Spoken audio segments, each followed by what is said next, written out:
Cette marche, elle est importante comme toutes les actions qui vont avoir lieu dans les mois, les années qui viennent. Parce que comme nous l'a dit le dernier rapport du GIEC, l'urgence est là maintenant, avec une menace qui est réelle. C'est celle d'une disparition probable ou possible de tous les êtres vivants sur la planète, y compris l'espèce humaine.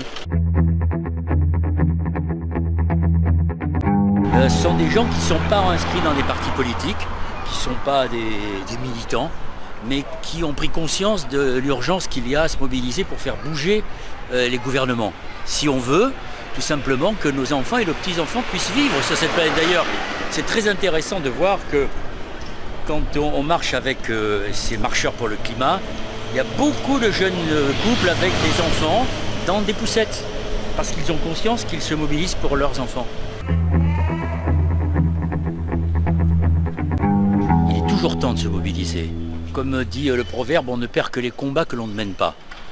Donc si on peut pas être des défaitistes, on ne peut pas être des sceptiques. Maintenant, le climato-scepticisme, c'est une forme de négationnisme tellement les arguments scientifiques sont documentés, les éléments scientifiques. Et donc, si on ne se bouge pas, ça veut dire qu'on est dans une posture suicidaire. Alors moi, je ne crois pas que les sociétés soient suicidaires, même si certaines ont déjà disparu.